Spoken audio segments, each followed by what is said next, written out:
নমস্কার বন্ধুরা, ভিলেজ রান্নাঘরে আপনাদেরকে অনেক অনেক স্বাগত। আজকে নতুন রেসিপি নিয়ে চলে এসেছি। এর আগে ভিলেজ রান্নাঘরে হয়নি, কাঠি কাবাব করে আপনাদেরকে দেখাবো। অবশ্যই আপনারা ভিডিওটা দেখবেন। নমস্কার বন্ধুরা, ভিলেজ রান্নাঘরে আজকে কাঠি কাবাব করে দেখাবো। বোনলেস চিকেন নিয়ে এসেছি 600 গ্রাম। আপনারা ভিডিওতে দেখতে থাকুন।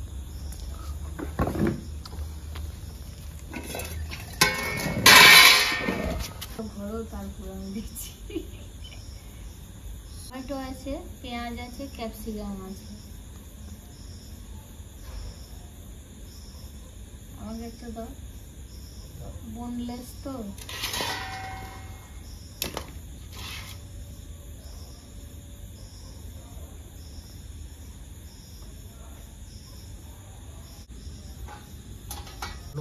সব সাজিয়ে নেবো বন্ধুরা একটা একটা করে এইভাবেই করে নেবো। বন্ধুরা রেডি হয়ে গেছে। আগে থেকে আমি ম্যারিনেট করে রেখে নিয়েছিলাম। আদা রসুনের পেস্ট, যা মশলা, গোটা জিরে গুঁড়ো সব কিছু মাখিয়ে দিয়ে দিই। প্যান ছিল না, ওই জন্য আগে থেকে মাখিয়ে রেখে দিলাম। 2 ঘন্টা রেখেছিলাম মাখিয়ে। সব রেডি হয়ে গেছে, এবারে ভেজে নেবো।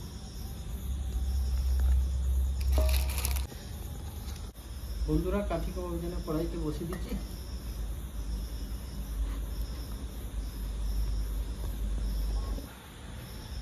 বন্ধুরা তেল দিয়ে দেবো, সাদা তেল।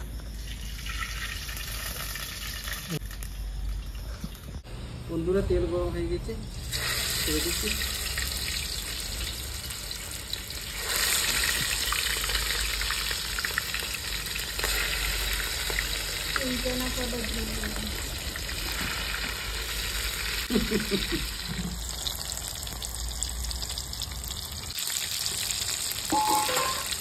বন্ধুরা ভাজা হয়ে গেছে, নামিয়ে দিই।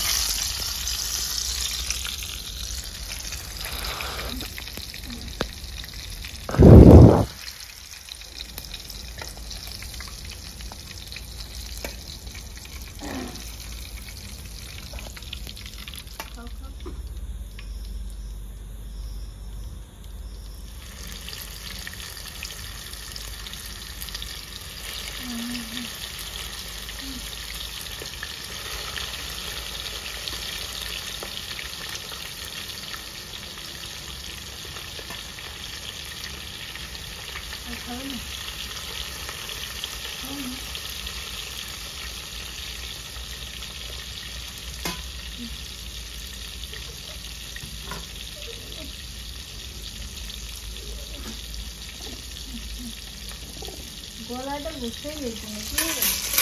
না, আমি কিছু বসে না, দুটো গাছ। বন্ধুরা ভাজা হয়ে গেছে, নামিয়ে দিই।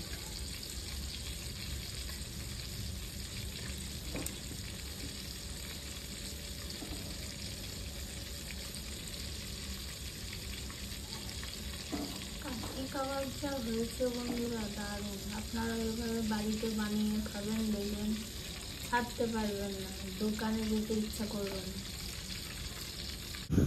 বন্ধুরা এবার খেয়ে দেখি কাঠি কাবাব কেমন হয়েছে। এদিকে সব স্যালাড কাটা হয়ে গেছে, দেখুন আপনারা সাজিয়ে রেখেছে।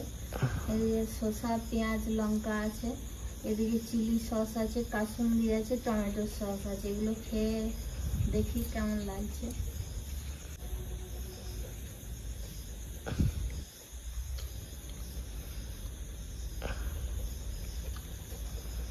দারুণ হয়েছে বন্ধুরা। দারুণ লাগছে, দারুণ। এরকম ভাবে বাড়িতে বানিয়ে দেখবেন, টেস্টি আলাদা। বন্ধুরা ভিলেজ রান্নাঘর চ্যানেলটিতে এই রেসিপিটা কেমন লাগলো কমেন্ট করে জানাবেন। লাইক, শেয়ার, সাবস্ক্রাইব করে পাশে থাকবেন। বেল ঘন্টি পাশে ক্লিক করবেন আর নোটিফিকেশনটা অন করে রাখবেন, যাতে ভিলেজ রান্নাঘর চ্যানেলটি আপনার কাছে চলে আসে। সুস্থ থাকবেন, সাবধানে থাকবেন। পরের দিন আবার অন্য কোনো নতুন রেসিপি নিয়ে চলে আসবো। বন্ধুরা ভিলেজ রান্নাঘরে নতুন নতুন রেসিপি দেখার জন্য ফেসবুক চ্যানেলটাকে ফলো করুন।